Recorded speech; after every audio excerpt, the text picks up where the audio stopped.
तो जो उम्मीद थी उन्होंने बिल्कुल वही पूरी करके दिखाई और एक जबरदस्त किस्म का उन्होंने एड्रेस किया। पर आज जो उन्होंने ढोना शुरू किया है यूनाइटेड नेशन से, बिना नाम लिए, बोलते हैं ना, मीठा जहर, मीठी छुरी जो चलाई है। जयशंकर जी ने जो बात की है वो वही बात करते हैं। उन्होंने न्यूयॉर्क में कहा है कि it's a world very much of double standards, और उन्होंने कहा कि टेररिज्म जो है इसको पॉलिटिकल कन्वीनियंस के आधार पर हम तय नहीं करेंगे कि टेररिज्म क्या है। तुम कोई इडियट हो जस्टिन ट्रूडो, एक मुल्क के प्राइम मिनिस्टर हो, तुम्हें नहीं पता कि क्रेडिबल इंफॉर्मेशन नहीं, प्रूफ चाहिए होते हैं। वो कह रहे हैं कि India is testing America's friendship. Canada में आपने देखा कि उनके जो एक और मिनिस्टर थे, बल्कि स्पीकर थे, उन्होंने भी रिजाइन कर दिया है। वो तो मैंने बताया ना, एंथनी रोका साहब जो है, बल्कि मैं इसी पे बात करना चाह रहा था कि एंथनी रोका ने रिजाइन किया है, स्पीकर ने अब से कुछ घंटे पहले। जस्टिन ट्रूडो यानी कि अपने कनाडा के प्रधानमंत्री, उनके प्लेन में से निकली थी ड्रग्स और इस खबर पे अब मोहर लग गई है। और मुझे लगता है ये भी सूंघने वाला आदमी है, क्योंकि इसके पता लगा था कि शायद प्लेन में से कुछ हाँ, ये न्यूज भी आ रही है, कि इसके प्लेन से कुछ निकला है, ड्रग्स वगैरह मिली है। इंडियंस की जगह पाकिस्तानी कनाडा में काम करेंगे, इंडियंस वहां से निकल जाएंगे, वीजे बंद हो गए हैं। मोदी जो है वो पाकिस्तान का दुश्मन है, ये बातें सब साबित शुदा है। दोस्तों, स्वागत है आप लोग का हमारे चैनल पे। अगर आपने हमारे चैनल को सब्सक्राइब नहीं किया तो चैनल को सब्सक्राइब कर लें, बेल आइकन को दबा दें। इस वीडियो में हम बात करेंगे जयशंकर की, जो उन्होंने काफ़ी अच्छा बयान दिया है और पूरी दुनिया को सचेत कर दिया है कि अब इंडिया से दूर रहें और इंडिया को अब कोई नहीं रोक सकता बड़े करने में। और यहाँ यूक्रेन पे उन्होंने खाप से बरसा और यूएन में यूक्रेन को काफ़ी बेइज्जत किया। यूक्रेन पे कहा कि यूक्रेन एक दहशतगर्दों को, जो इंडिया का टेररिस्ट है, उसे जो खालिस्तानी है उनको सपोर्ट कर रहा है और ये काफ़ी गलत कर रहा है और इसका उसे खामियाजा भुगतना पड़ेगा। और वो जो उनके ऊपर, इंडिया के ऊपर जो एग्रेस लगाया था उन्होंने कि इंडिया ने हमारे देश में घुस के हमारे एक नागरिक को मारा है, उसको भी खंडित किया है और उसको कहा है कि इंडिया के खिलाफ जो अगर सबूत देता है तब हम बात को मानेंगे, नहीं तो अगर ऐसे लगाते हैं तो इससे कोई फ़र्क नहीं पड़ता हमको। और उन्होंने साथ साथ पाकिस्तान की भी बात की और चाइना को भी साथ में रगड़ा और ये कहा कि हमें दुनिया से कोई ज़रूरत नहीं है, दुनिया को हमसे ज़रूरत है, पर अगर हमसे कोई दुश्मनी करेगा तो हम दुश्मनी करने के लिए भी तैयार हैं। तो यही है इस वीडियो में। वीडियो आपको अच्छा लगा हो तो चैनल को सब्सक्राइब करिए, वीडियो को लाइक करिए। धन्यवाद दोस्तों। इंडिया में जो जनरल इलेक्शन है उनसे पहले हम पे लाजमी एक अटैक होगा, वहाँ पे एक हाइप क्रिएट हो जाएगी, उसके बाद मोदी के दोबारा इलेक्ट होने के चांसेस हैं। जो जस्टिन ट्रूडो साहब का तो फ्यूचर इज ओवर, वो तो he won't be able to become a prime minister again. Osama bin Laden ने आपके अमेरिका में 9/11 कराया तो आपने पूरे अफगानिस्तान, पूरे पाकिस्तान, पूरे इराक, पता नहीं कहां कहां पूरे अपने मिलियंस ऑफ लोग मार दिए। तो ये भी तो एक टेररिस्ट है, अमेरिका का नाम से, इंडिया का टेररिस्ट है। और इस वक्त दुनिया में मशहूर है कि कनाडा पॉलिटिकल असाइलम में सबसे आगे है। जनरल असेंबली में क्या कहेंगे? मैं समझता हूँ आज क्लोजिंग थी और उन्होंने स्पीच दी और उन्होंने सम अप किया ओरिजिनली अपने इस पूरी साल की जो एक्टिविटीज हैं या अपनी अचीवमेंट्स हैं, उन्होंने उसको डिस्कस किया है।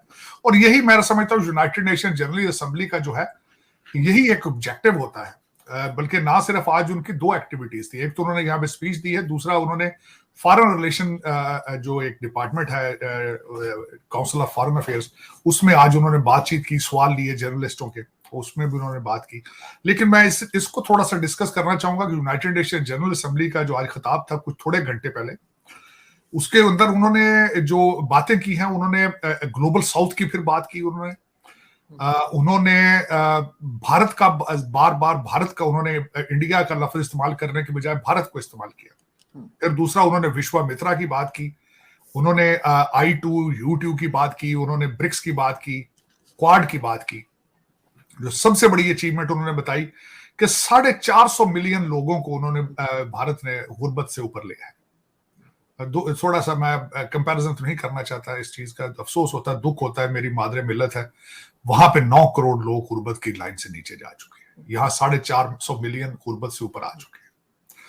अफ्रीकन यूनियन को G20 की मेंबरशिप दी गई, उसके बारे में बात की उन्होंने और दर हकीकत मैं इस पे बात कर चुका हूं कि किस तरीके से वो चाइना को अपना घेरा तंग कर रहे हैं क्योंकि अफ्रीका के अंदर उनके एक्सक्लूसिव कॉन्ट्रैक्ट थे चाइना के और वहां कमी महसूस हो रही थी वेस्टर्न अमेरिका को भी, भारत को भी। फिर उसके जो अफ्रीकन यूनियन की मेंबरशिप, फिर उन्होंने जो ट्रेड नया वो जो ट्रेड रूट है जिसके बारे में वो शिपिंग और कॉरिडोर जो बनाया है उसके बारे में उन्होंने बात की।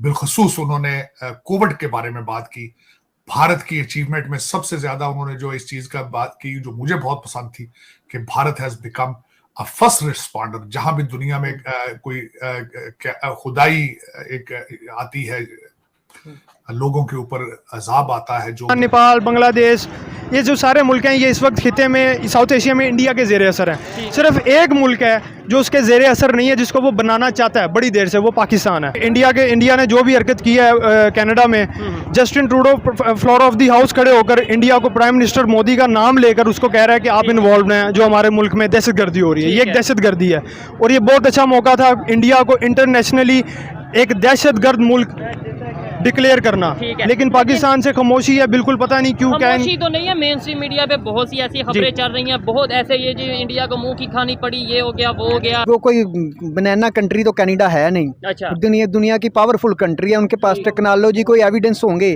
तो वो सामने देखे। दुनिया में कनाडा में सबसे ज्यादा जो गैर मुल्की रहते हैं वो इंडियन है, इसके बावजूद भी उन्होंने एक्शन लिया है, उसमें कोई ना कोई इन्वॉल्वमेंट होगी। अगर वो हमसे तल्लुकात अच्छे चाहता होता तो 2018 में हमारे प्राइम मिनिस्टर की स्पीच का जवाब वो अभिनंदन को भेज के ना करता। ठीक है, हमारे प्राइम मिनिस्टर ने बोला, हम ये कह सकते हैं, एक सवाल है, मतलब एक डिबेट हो रही है। देखिए हमारे पास तो प्रूफ है ना, हमने उनका स्पाई पकड़ा हुआ है 2017 में, हमने कुलभूषण यादव हमारे पास है, हमने अभिनंदन पकड़ा, पूरी दुनिया ने देखा। ठीक है, कुलभूषण यादव हमारे पास है, लेकिन इंटरनेशनल कोर्ट में अभी तक हम उसको सजा नहीं दिलवा सके। और दूसरे नंबर पे अजमल कसाब की अगर बात करें, वो तो हामिद मीर ने जाके उनके घर में इंटरव्यू ले लिया कि वो हमारा मीडिया का एजेंडा था, लेकिन अजमल कसाब के बारे में इंडियन मीडिया खुद क्या कहता है? श्रीलंका या अदरवाइज कोई मिडल ईस्ट ले लें या यूरोप ले लें या कनाडा अमेरिका ले लें, अगर वो भारत की फेवर कर रहे हैं, उनको भारत से नहीं प्यार। असल में एक्चुअली सबसे मेन मसला इस वक्त दुनिया में इकानमी, मैशियत। जिस बंदे की मैशियत मजबूत है उसकी आवाज़ उतनी सुनी जाएगी, जिस बंदे की मैशियत कमज़ोर है वो सच्चा भी होगा तो उसको झूठा ही ना जाए। मेरी ओपिनियन ये है कि भाई हमें तो जो इस टाइम पे अपने नेबर का साथ देना चाहिए था। आपकी ओपिनियन ये कनाडा का साथ देना चाहिए था, लेकिन आप मेरी से डिसएग्री कर सकते हैं। मैं डिसएग्री करूंगा। नेबर तो कभी भी कोई मौका नहीं छोड़ता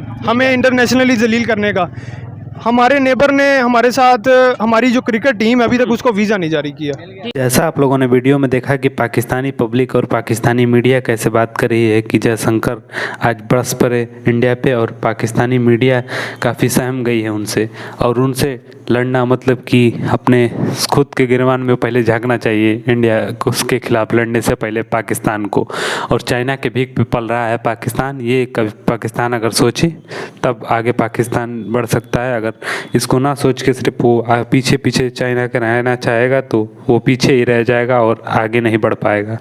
तो यही है इस वीडियो में। वीडियो आपको अच्छा लगा हो तो चैनल को सब्सक्राइब करिएगा, वीडियो को लाइक करिएगा, अपने दोस्तों में चैनल को शेयर करिएगा। धन्यवाद दोस्तों।